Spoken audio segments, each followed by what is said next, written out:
Hey everybody, welcome to another episode of the DVO Show. I'm here with my good friend Kaden Madison, also known as the Utah County Medium. What's up, Kaden? What's up, buddy? How you doing today? Good. Now you have such a charismatic personality. I love that. I love that. So how you doing today? Everything going good? It's starting off good. Getting there. All right. It's getting starting off good because we're gonna have some coffee in a little bit. That's right. So thanks for coming over. I wanted to. We've been wanting to get together for a while and do this. Yeah, so, a couple years. Yeah, you decided to move for a while. Yeah. Move out of the state, and now you're back, so that's awesome. So, as I just introduced you, you are the Utah County Medium. That's like kind of your name, your Facebook page. Yep. So what does that mean? What does that mean when I say medium? You're not a large, that's for sure. Right. Bad joke. I'm sorry. Far from. No, it's actually fitting because when I interviewed on another podcast, the title of it was Small, Medium, at Large. Oh, so that's the name of the podcast? Yeah, that was the name of that episode. That's a pretty good name. What podcast was that? That was Life on the Rocks. Life on the Rocks. Yeah. So, that's a Utah local podcast. They're okay, I'm gonna check that episode. They're friends out. of ours. So yeah, I'm gonna check that episode out. That's a good name. That is a good job name. On that. Good job, girls. That was good. So yeah, no. As a medium, with a psychic versus a medium. That's okay. That's a good point. Let's there differentiate. There is a little bit of a difference between the two. Okay. So a medium specifically just communicates with your guides. All our job is to figure out what's going on, whether you have an attachment or not, whether or not somebody, family member, friends, things like that have passed away, may have messages, they may have work that's not been done yet. And so they kind of pass that torch on to whoever they're with. Okay, all and right. Sometimes that's not very nice. But the big difference, obviously, between that and a psychic is a psychic really spends their time focusing on what's going to happen in your future, what's going to happen in future events, what's going to help kind of move your life forward. Whereas a medium, we mostly work on the now and the past. Oh, okay, all right. Okay, that makes sense. Okay, now I can differentiate. So, psychic's more about the future, right? Medium's past, present. Right. Okay. And there are people who, like one of my idols, Chip Coffey. Yes. Is both. He does both. Yeah. He does mostly focus on the mediumship side when he's on shows and things like that. In his private readings, he's more on the psychic side. Okay. He's more getting that direction. We both still work with your spirit guides, but the difference between the two is he really likes to focus on what's going to get you forward. Right. Where, for whatever reason, we've been chosen to work on the here and now. Okay. So Chip Coffey, celebrity, I guess you could say, celebrity medium psychic. Yep. He's been on... Internationally known. He's been on Paranormal State. I can't remember if Ghost Adventures has even brought him on. I can't remember. I can't remember on that. He's been on Psychic Kids. He ran yes. Psychic Kids for a couple seasons. That was his project. That was his show. Yeah, that's right. He was going to help kids with their abilities. And I know you were pretty close with his team, don't you? So I work with his assistant. Yeah. I talk with her a lot. So there may or may not be some things in the works. I've heard, yes. That's exciting. That's exciting to hear what might be coming down the pipeline. Especially if you're local in Utah. That might be awesome. Absolutely. So that's pretty cool. Chip Coffey's great. I met him, what was it? He came to that Paranormal Expo. Yeah, Paranormal Expo here in Salt Lake. And I met him and I went to one of his gallery readings and that was really interesting. It was so funny how one... subject kept getting brought up in it, and he was funny. He goes, you guys, I can't make this shit up. This stuff just happens. It happens all the time, and he's very flamboyant, which is so it's funny the way when he gets kind of riled up. He's very flamboyant, and it's hilarious, and you can tell he's so sassy. That's one of the things I love about him is you can't make that up. You cannot make him up. So guys, if you don't know who he is, look up Chip Coffey. You'll find him on YouTube. He's great. He's great. His abilities are amazing. Very down to earth. How did you start noticing your abilities? Like young so age? I've had them my whole life. Yeah. As a matter of fact, at 4 years old, I was telling family when other family members had passed before they got phone calls. Oh. And so that freaked him out. Yeah, well, do you remember like one of those times? So my great-grandma passed away. Okay. And I was having a conversation with her. And so like she walked in your bedroom? Or what? I'm getting goosebumps. I believe we were in the living room. Okay. We were just in the living room. And was talking about her. And my mom got a little concerned. And made a phone call and found out that she had passed away an hour ago. Do you remember that? I don't remember. Okay. I remember kind of this scene. I remember I've talked to her forever. I do remember her always being around. Oh. And so when I finally started talking to my mom about her being gone, I was like, so when did she die? Right. And she told me the story about how that happened. Okay. And I was like, okay. What's your earliest memory of the ability?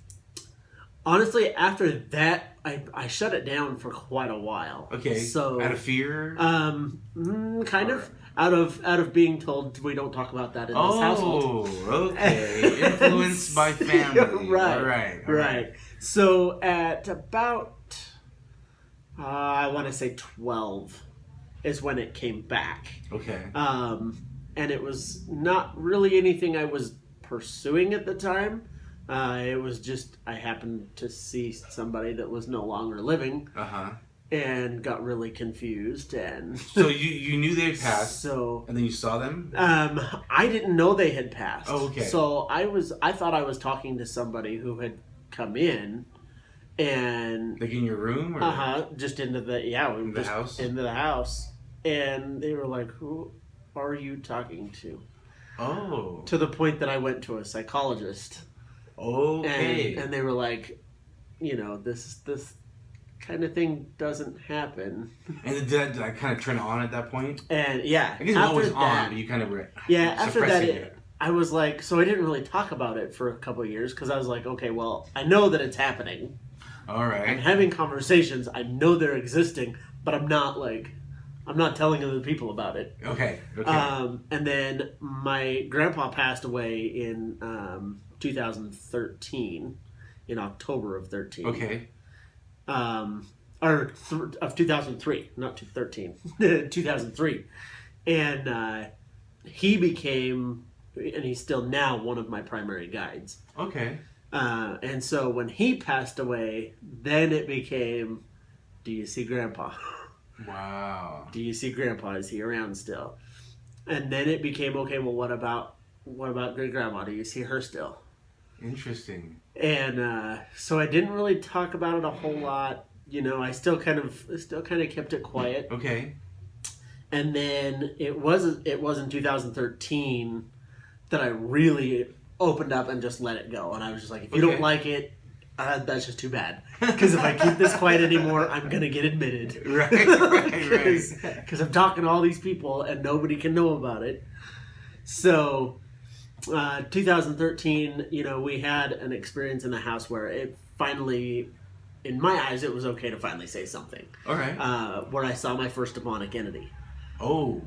And wow. Yeah. Where was this at a house? It was at my house. Oh snap! Okay. All right. Let's hear this. Okay. So I come home. It was me and my brother, and always have loved ghost hunters. Yeah. Always. Jason Hawes. So the show Ghost Hunters. Amazing. Yeah.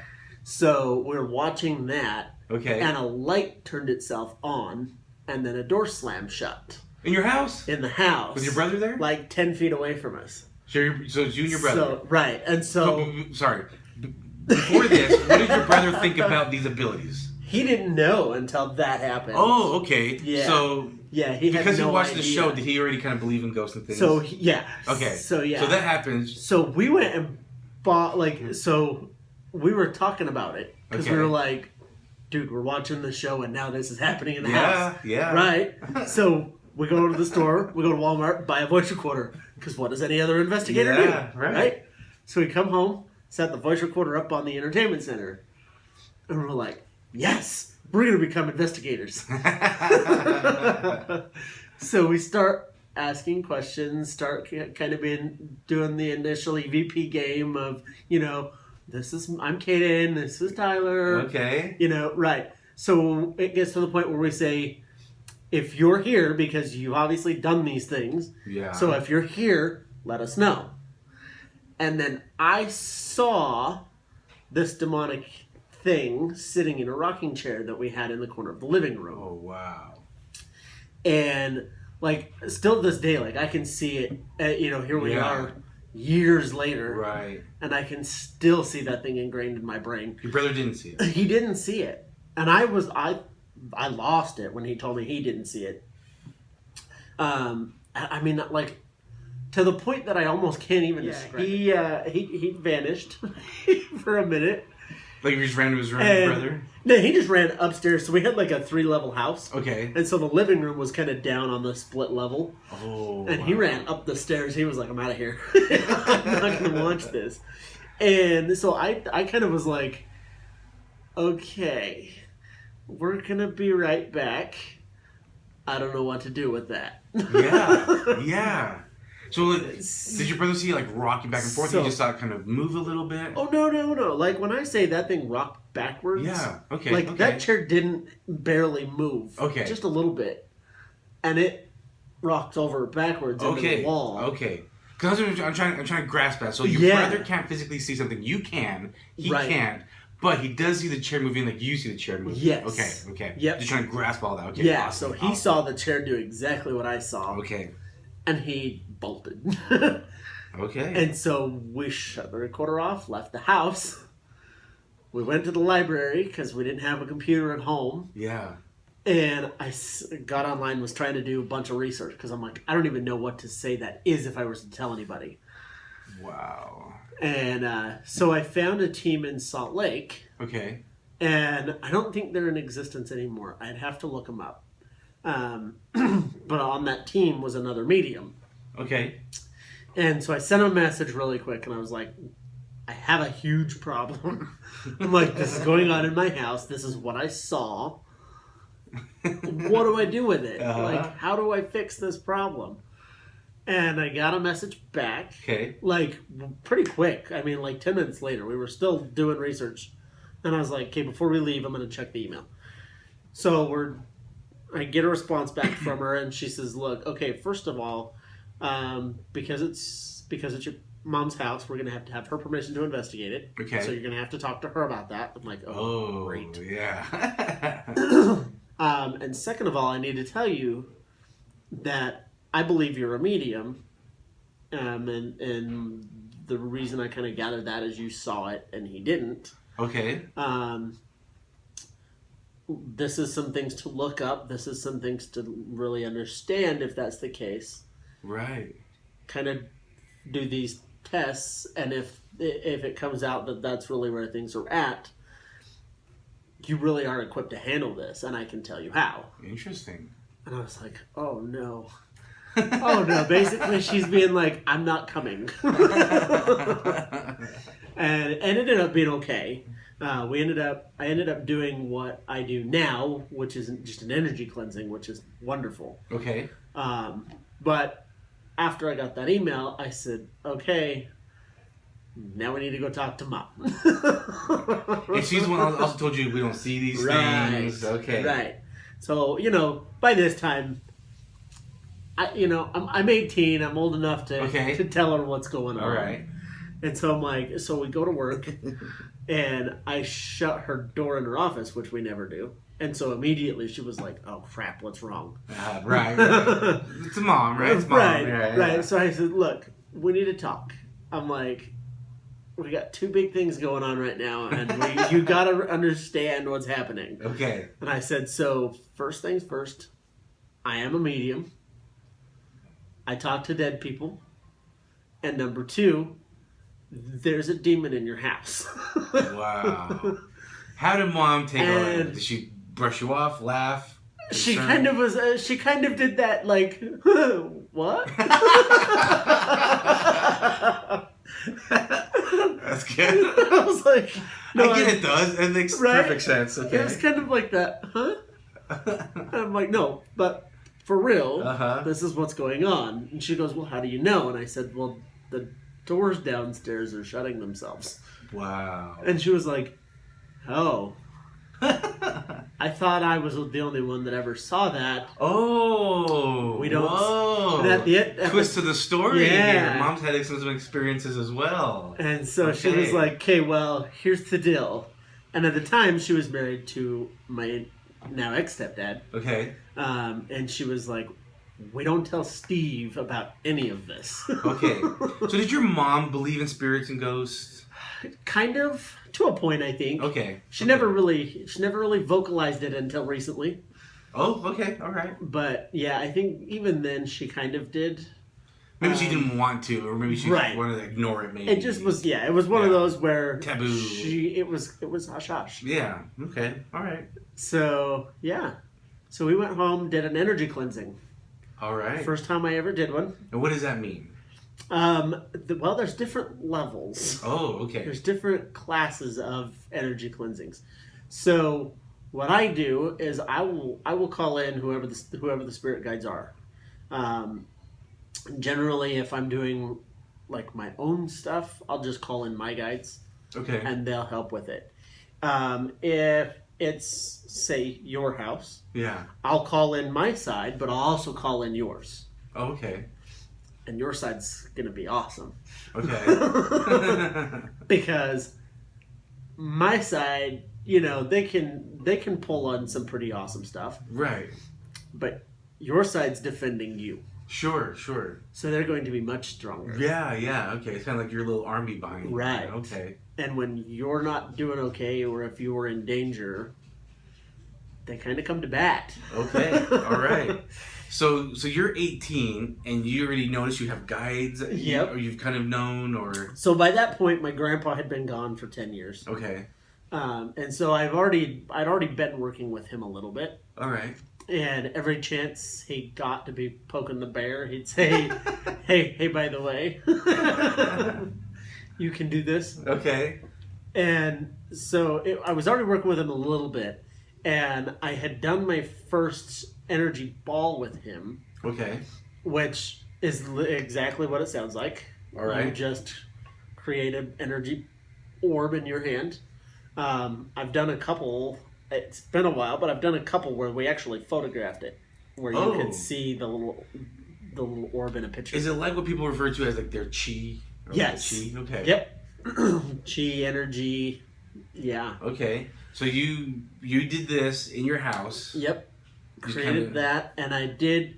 You've been with us on cleansings, yes, where I've closed down the portal, right, in the building, right. So I did the same thing in my basement. Okay, that was the first time I had ever done that. It was in that basement. Interesting.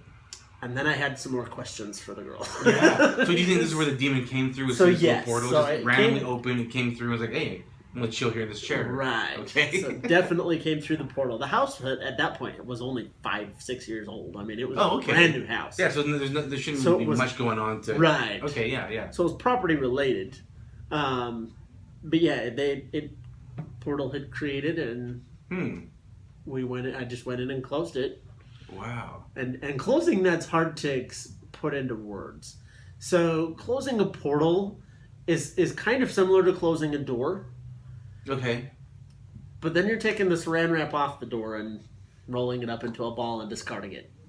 All right. It's kind of a good way to, a little different. To kind of explain the visual. So yeah, you close the door, and then we're basically uprooting the weed. And then destroying the energy. Okay. And I don't do that part.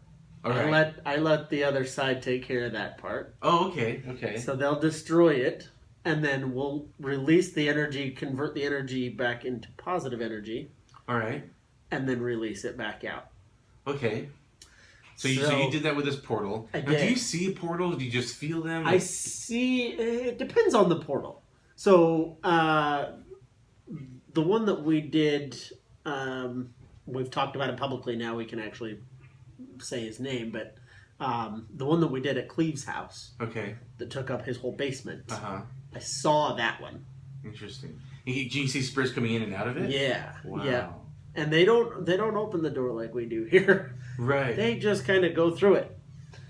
And just wherever it takes them, they go. They'll just walk through and that's interesting. See where they're at. There's no reason for them to just manifest. They just they just show up. Or not that we know, I guess. Right. Okay. Yeah, that's another one of those where if we could find a way to set a recording device in a portal and have it record what's through it. Whoa.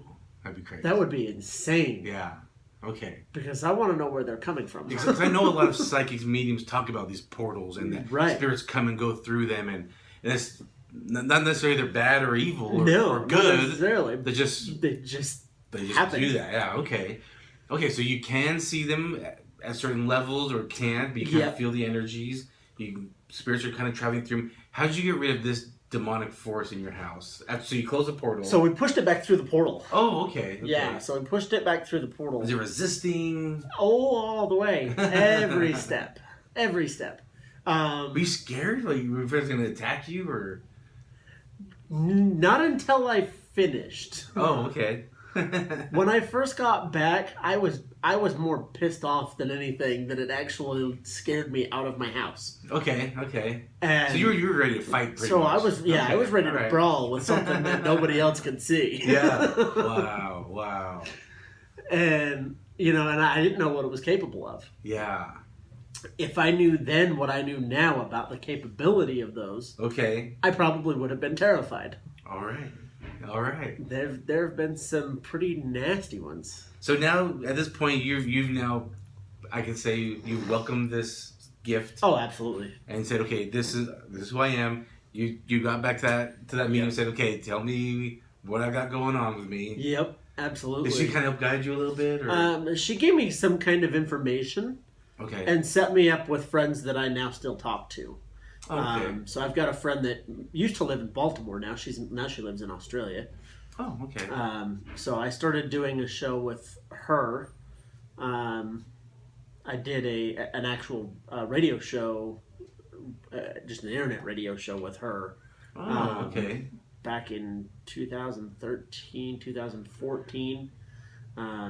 So we ran that for about a year and a half, and that was a blast. Right, fun. Got to meet some very cool people doing that. Well, that's fun. And then kind of working with her led me into moving to Massachusetts.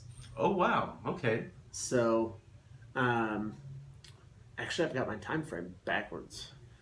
So in 2008 was when the house happened. Okay. 2008, 9... a little into 10, I was working still with Michelle, who was my friend in Baltimore. And then in 2011, I met the team that I was working with in Massachusetts. Okay. And I got introduced like a paranormal to them. Team? So I got introduced to them by a guy out of California. Okay. Who started working with them and was like, right. Look, if you want the backing of a national brand... Oh. A company that's all over the country, then hit them up. Okay. They've got teams almost in every state. Wow. And so I got a hold of them, and for battle issues, I won't say who they are. Okay. But I did get a hold of them, started working with them, and in 2012, I actually moved out to Massachusetts for a year. Wow. And so went out and dealt with cases out there, and they are very different. Yeah, I mean, you got the Salem witch trials that were happening out there. You're talking old world, very, very intelligent, very strong spirits out there. Yes. So even though they may not be negative or demonic, they're still very, very strong. Wow. And they will definitely make you uncomfortable. Wow. So is there, besides the demonic force in your house, for like the maybe one of the biggest things that impacted you, is there another one that kind of comes to mind? There's a couple. So I did... so being in Massachusetts, I'll tell you about one there. Okay. We went to Maine. Let's see. Is it Maine? New Hampshire. Yeah, because all those states are kind of small and kind of packed in together. So we went to New Hampshire, and there was a school that we investigated that was from like the 1500s. The property had started. The school, I think, was like in the early 1900s, like 1920s, 30s. And they had two sides to the school. The property was massive. All right. But they had it divided down the middle because back then they weren't allowed to have co-eds. Oh, okay. So it was male side and female side. Okay. And the headmistress still roamed the halls. Oh, wow. And so did some of the children that died on the property. Kids were dying at school? Yeah, because back then, you had all of the stuff that we do vaccinations for now. Yeah, okay. So they were dying from mumps. They were dying from all that measles and all that stuff. That makes sense. And so they would, the youngest that we ran into, I think, was 12, that we have good solid recordings with. Okay. I can't remember the youngest on the property. I think the youngest was like 8 that passed away from measles, I believe is what that one was. Okay.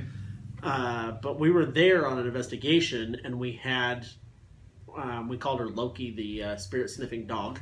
Okay. If we had 2 mediums on the team, like we a lot of times do now, and if we missed something, Loki, without fail, would never miss it. Never. Wow. And she would go berserk depending on who it was. Uh-huh.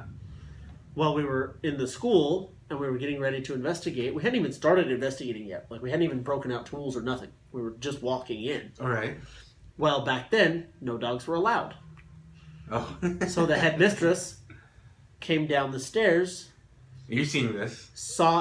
We missed it. Oh. This is one that we missed until the next part happened. Okay, sorry. So Loki starts going nuts. So immediately my senses kick on because I'm like, what are you seeing that I'm missing? So I'm looking around and I see the headmistress. Okay. And I see her just in time for her to reach down and grab Loki and start picking her up. And we saw her paws come off the ground about an inch. And of course, my ex-girlfriend now, girlfriend at the time, is the owner of Loki. Oh. And she's like, whoa. Put the dog down. Like, oh my gosh. And so we had to sit the mistress down and say, look, that may have been your rules. Our rules are different. Yeah. Somebody else owns the property. She's allowed to be here now. So you have to put her down and leave her alone. That's crazy. Right. So, yeah, I mean, harness came up, and then her paw came up just barely above the ground. And I was like, whoa, time out. Pause. I mean, for her to do that, though, the headmistress, she had a lot of very energy. strong. Wow. Very strong. And so later in the night, again, same school, about an hour and a half later, we did kind of like they do on Paranormal State, where Zach Beggins will do like a lockdown. Yeah. So we had 2 different buildings. We would go into the buildings, lock the doors. Okay. So there's no passage, there's no way for somebody else to come in from the outside. That group is in that building until we're done. Okay. And so we come in, we lock the doors, go upstairs, and we'd been up there for probably half an hour, just sitting in the quiet, observing, watching what's happening. And we hear kind of laughing down the hall. Okay. And then we see 3 kids come running down the hall and chase a ball down the stairs. Okay, was this ball a real ball? No. Oh, okay. No. We don't know where that ball came from. And Interesting. We couldn't find it. We heard it go down the stairs and bounce and hit the bottom. And so the 3 of us in the building got up to follow them down because we're like, nobody should be in this building. Yeah. Now, before I go any further, all right, I don't normally do visual. Okay. Normally, it's projector image in my head. Wow. I can hear it, see it, just like I'm watching a memory. Yeah. And so, for me to see that physically was unreal. So I thought somebody broke into the building and they messing around playing in the halls. Playing around. But I don't know where the ball came from. They had to have brought it.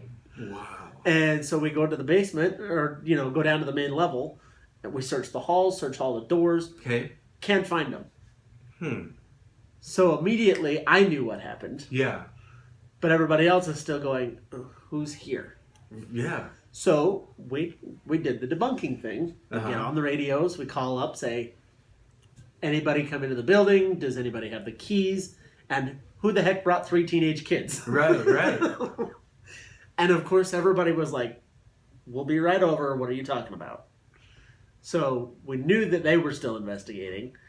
The lady that ran that investigation, that she still runs it.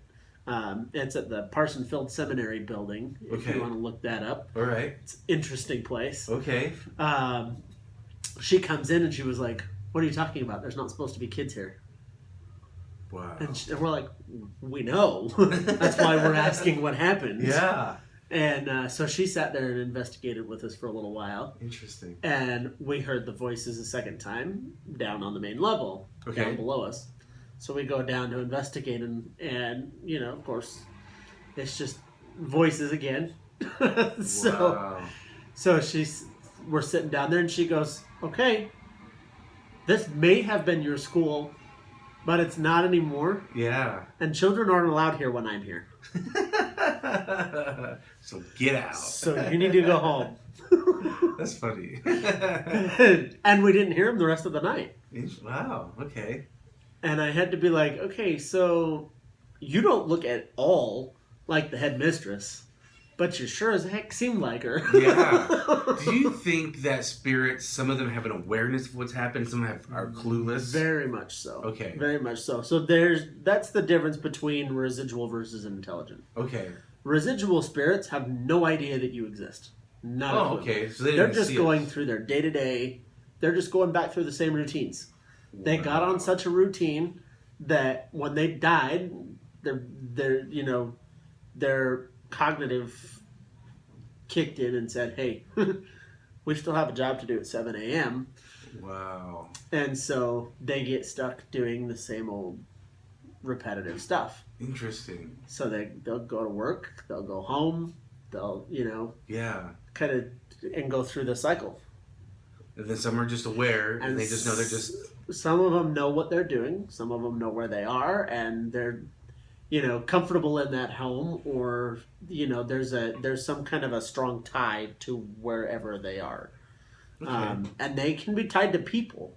So they may not necessarily be tied to a building. They may not be at home. Yeah. And one of the most common misconceptions that I like to tell people all the time is a cemetery is not a place for a spirit. Okay. Cemetery is only a place for the people that put them there. Right. That's a place for the living to go and remember or think about memories. Okay, all right. Spirits don't like to be in the cemeteries. Right, because they're just surrounded by... Because they're surrounded by a bunch of headstones. Right. And they don't want to remember the death portion. Yeah. So they're not in the cemetery, they're in your house. Right. So they're with you. They are. They're with you. They're at your house. They're at, their house. I mean, if that's where they've spent all of their life, why would they be anywhere different? Makes sense. If there's somebody that they spend a lot of time around, I've had cases where I go in to do a reading and I'm like, look, you're still here. They've been gone for 5 years. Uh-huh. They're still here. And he's not, he or she's not going anywhere until you do. Okay. And then I did have one case where the lady brought me in, we did the reading and all the fun stuff, and she goes, so here's my fear. And I said, okay. She says, I'm going to sell the house. I'm going to sell it and move into a smaller apartment. It's too big of a house. But I don't want him to be mad. Okay. And I don't want him to stay here. It's not his house anymore. And so I'm like, okay, look, you're going to be fine. Sell the house. He'll go where you go. He's not going to be stuck to the house. He's stuck to you. Yes. And and people really worry about that. Like, if I sell this, if I lose this, am I going to lose them? No, you're not. Right. It was an object that they owned while they were alive. They could care less about it now. Oh, right. Items mean nothing. Yeah. It's all stuff that is memory for the living. Okay. So, people worry about burying their loved ones with something, and he would want it, and not really. Okay. All right. Not really, because they find a greater knowledge once that transition happens. Then they understand. Okay. Much deeper level, what relationships versus objects. Okay. All right. Interesting. Now, is there a place here locally here in Utah that you feel, maybe you've investigated, maybe you haven't, but maybe you've driven by or you've seen it, you just like, that place is just full of stuff? Good or bad? Either. Or both. So, one of my favorite places, we've discussed this, one of my favorite places to go that is not on your favorite list, right, is Benson Gristmill. Right. I love that place. Because I have a conversation with somebody every time I'm there. Interesting. So this is Stansbury Park. This is Stansbury Park. It's very, very active if you go to the right places. Okay. Maybe I need to go with you. Maybe that's yeah. So if we go to the right places, we can get lots of noises, things like that. I have fun wherever I go because I get the communication side. For sure. Bad. I don't know if I could ever set foot back in Asylum 49. Whoa. Okay, so that's in Tooele, not too far. Yeah, not too, just down the road. Yeah. And I really don't know if I could ever go back. And I haven't been there yet, so I want to. Bad. Interesting. It's bad. And it's right across from the cemetery, too. Very dark. Yeah, it's extremely dark. I wonder if the people, maybe spirits are in the cemetery and then just kind of transferred on over. Transition. Yeah, like, hey, look at this place. There's a lot of stuff going on here. So they bury a lot of people that passed away in the nursing home because that is a functional nursing home. Yeah. So a lot of the people that pass away from there, they do get buried across the street. And so they may be, still attached to the building or love the building. Okay. But there's a lot more than just dead people in there. There's some dark stuff in there. Wow. All right. I definitely want to do that one of these days. Yeah, I've heard all kinds of reports out of there. I mean, I've heard of gurneys being pushed down the hall. Wow. So I just don't know if I can. Even just driving by the building, I tried to drive by a couple weeks ago when we were out at Benson Grist to show my wife where it was. Uh-huh. And it, just being outside, I was like, "Oh no!" Wow, you can feel it. Yeah. Wow. Okay. Is there a case or situation that you can remember that was very maybe rewarding for you? There's been a couple. Okay. So, Cleave is one of those cases. All right. That's also one of my most memorable cases. So I do channeling. Okay. Which is where I'll allow the spirit to either utilize my hands or my mouth if they want to communicate a message that I'm not quite relaying correctly. Oh, interesting. Okay. And so I allow them the control for a brief moment. Okay. In his cabin up in Heber City. All right. Was one of the cases where I didn't allow him the control. Okay. And I fought very hard not to allow that to happen, and that's one that we would more call borderline possession. Oh, okay. All right, because you were saying no, but it was still trying to come through you. Okay. Right. So I was helping out Alika, making sure she was comfortable, making sure everything was good, making sure that Gary was protected because he was out trying to help start cleansing and start taking care of. Yeah, these two people are part of your team here in Utah. Okay. And in doing so, I told Gary that I could feel the attack coming on, and I'd let him know if there was a problem. Okay.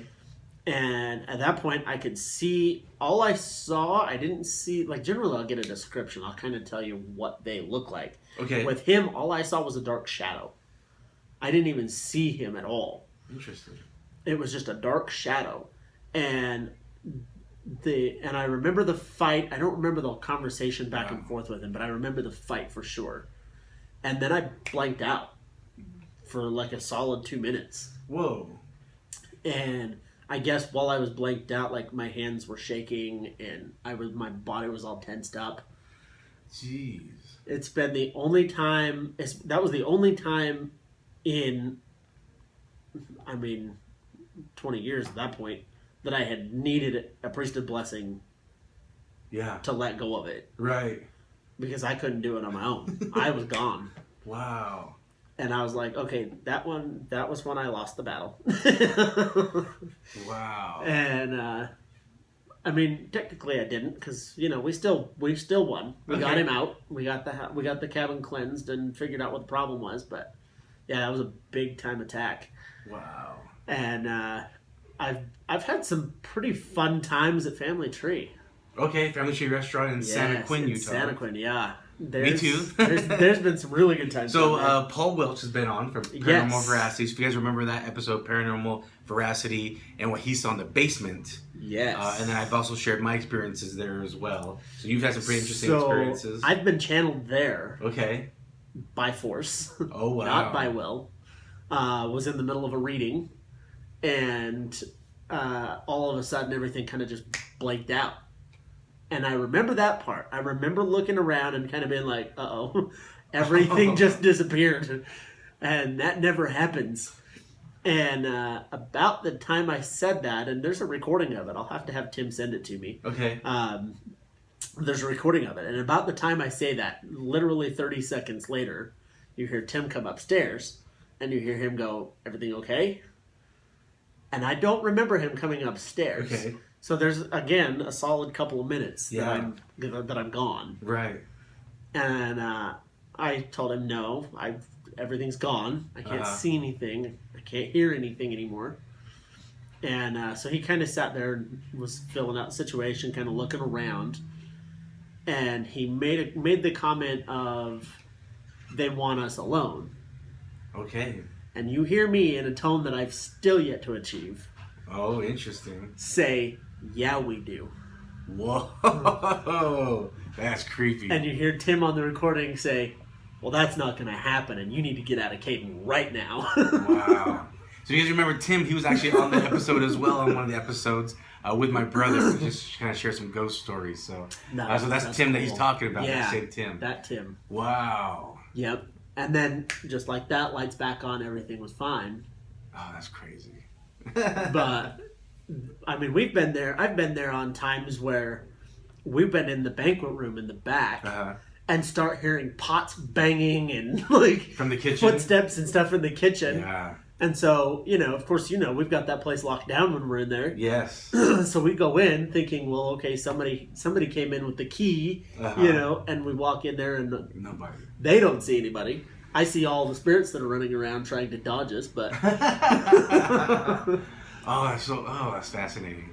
I love cases like that. Yeah. I love it. Yeah, so you're saying everyone has guides? Everybody guides, yes. Do you see everyone's guides, or you have to kind of channel to kind of focus?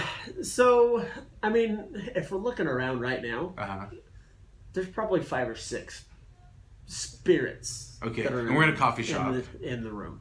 And from here I can see 2 people. We obviously know there's at least 3 waitresses. And so they may be, one-on-one. Or it may be like a couple of them are here for somebody specific, and I don't really know unless I engage them. Okay. Are there guides around me? Around you all the time. How about me personally? Yes. Okay. Constantly. Do you see any of them? Not right now. Okay. I think I scare them away. No, I've had once, I think, where I've relayed a message to you. But I don't, unless I engage, they won't really say much. Okay. Now, if I go into a mall or a grocery store, like if I was to go to Smith's right now, I get hit up there constantly. Do they know? By the non-living. Okay. So they're aware when I walk through the door, it's like It's like if you've been jumping on the tramp too long. Okay. And you walk by somebody and get zapped. Oh, right. So it's kind of the same connection. Oh, so I'll walk in and they'll get that buzz of like, hey, this guy can talk to us. I had one guy that I my wife now is sensitive, and it was hilarious for her one day. We walked into the store, and like I was focused. I was trying to ignore it so hard because I had a guy walk up to me and go, hey, you see me. Hey, I know you see me. I know you can hear me. You're ignoring me. Hey. Whoa. And she can see me focused. And she's like, what? Who is bugging you? What's going on? And I told her about this guy, and she is laughing hysterically. I'm like, it's not funny. This guy needs to go away. And, I'm not the type, like, if you've ever seen Long Island Medium with Teresa Caputo, she has no problem walking up to somebody and saying, hey, your dead grandpa said hi. Especially when the camera's on. Right. Okay, yeah. Right.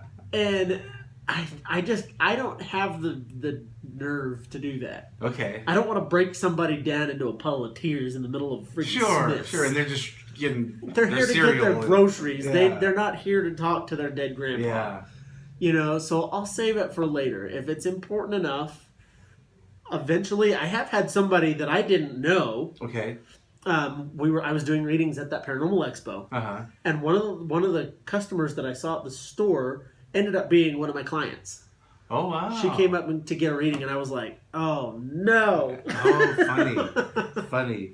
So, Kaden, we got about 10 minutes. Tell us a little bit about your services, how people can contact you, where they can find you, what you can do for them. Absolutely. So you can find me on Facebook, either under Kaden Mattinson or under the Utah County Medium page. Okay, I'll list it all in the description. And you can actually book on the Utah County Medium page. You can book your appointment with me. Oh, nice. So I have it paired up to where you can schedule. I do charge $60 an hour. Okay. Which, if you look around the state, is actually a pretty fair rate. It is. I have looked. So the average right now in the state's about $100 an hour. Now, you're called the Utah County Medium, but you're all over. I am all over. Yeah. So I got dubbed the Utah County Medium living in Provo. Okay. And the name just kind of stuck. So I moved out, and everybody's like, yeah, you're still the Utah County Medium. Right. Even though currently you're in Salt Lake. Right. But you travel all over. I do go all over the place. So, and then I now have a YouTube channel that I'm posting a couple videos a week. Awesome. Doing the life of a Utah medium. Okay, you have to send me that link, and I'll put that in there too. Yeah, I will for sure. I'll hit subscribe. Yeah, it's been fun. I did the first video there at Benson Grist, so kind of fitting. Oh, awesome. So, but I mean, I can schedule for group readings. I can schedule for a gallery reading. So there's a little bit of a difference. A group reading is usually 5 or 10 people. Okay. Versus a gallery reading of 30 or 40 plus. We're not going to fit 30 people in a living room. That's kind of the difference. So I do have different rates on that. So just message me for those rates. And then I'm just going to be all over the place. We're coming into kind of haunting season, if you will. Yeah. We're recording this in August, and so as soon as it gets starting a little cooler, right? Yeah. So we're starting the Halloween season. Oh, speaking of that, what do you think of people? There's a petition going around. Have you heard of this? I have heard of this. So people want to change Halloween from October 31st to like the last weekend of the month. What do you think about that? Listen, folks. Halloween has been October 31st since the 1800s. Right. Leave it alone. So me and my brother Dale on our podcast, the Bucco Boys podcast, we actually just talked about this, and we just released that this week as well. And I personally, since I can remember, like in elementary, I hated Halloween like on a Tuesday or Wednesday. I just hated it. I always wished it was the last weekend of the month so I could just stay up all night after trick or treat all night, stay up all night, and then as I got older, so I can just party all night. Right. And so I would never have started this petition, but I am actually would be for it.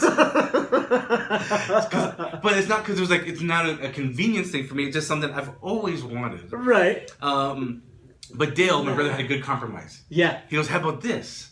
He said, what if Halloween still, for the pagans, is on October 31st, but maybe for the Christians and trick-or-treaters, the trick-or-treating is the last weekend of the month. Right. And I was like, that's not a bad compromise. That's not bad. Yeah. So yeah. I mean, leave the holiday itself alone. Okay. And then schedule the trick-or-treating around on the weekend. I could be all right with that. All right. That'd be a fair compromise. Okay, I thought I'd bring that up. Okay. But anyway, get back to it. So it's haunting season. People start getting more interested in this type of stuff. Yeah. So we're going to start doing, let's see. I'm trying to think. I believe the first major convention coming up is toward the end of August. And then basically from August until November, we're going to have pretty much every other weekend. And I think through October, we're going to have every weekend. There's going to be conventions. Oh, yeah. So we're going to get into convention season. I will probably end up being at a few of those. So if you see me there, I do have better rates. Okay. All right. For conventions, I usually do 15 or 30-minute readings at a convention. And so, those rates are according. Okay. Depending on which event we're at and how busy we're going to be. So. All right. Makes sense. Yeah.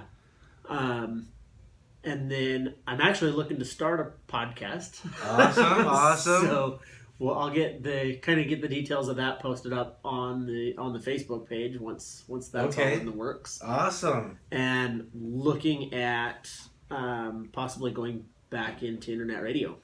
Wow. So I've put out a few feelers, and I've had a few clients that are like, dude, if you do that, I'll come back on the show. I wonder if is podcasting the future of internet radio? I wonder. It is. Yeah, it really is. I'm just kind of my curiosity.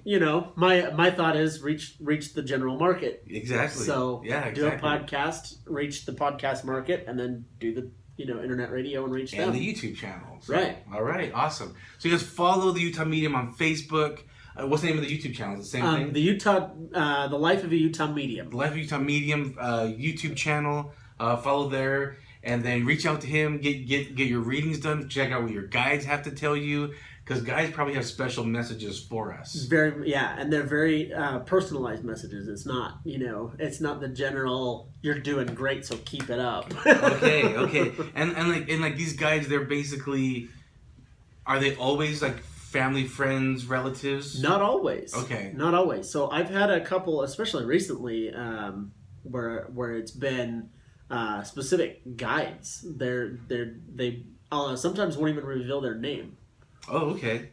So sometimes they're just which those ones I like to tell people, those are actual angelic. Yeah, spirits. Okay. All right. They are sent specifically from protectors to. We've got 5 minutes. Do you think or have an idea of what's after life? I think as a medium, kind of doing what we do, I think we can get a glimpse. Okay. But I don't think we even have the full picture. Okay. That makes it, because I think there's always two questions people have in life. Number one, what happens after we die? What happens after? And it's funny because I'm getting different answers to that question. Okay. So different people have experienced death differently. That makes sense. And if we go to different places. And if you talk to me, ask me about my deaths. Okay. I have died twice. Okay. So yeah. Shoot, we have to save another podcast. We have to bring you on again. Ask me about that in a reading, and I'll tell you about it. Okay. All right. So you got to call them up. And both experiences were different. Okay. Both experiences were very different. Interesting. So again, the first question, what happens after we're gone on this life? And the second question is, are we alone in this world, galaxy, Absolutely whatever? Not. Absolutely not. You heard it here, guys. No. Hey, guys. Thanks again for watching and listening to another episode of the DVO Show with Kaden, the Utah County Medium. Follow his page, Facebook, YouTube. While you're there, might as well follow the DVO Show there, too. All right, guys. Take care. Thanks again. Thanks.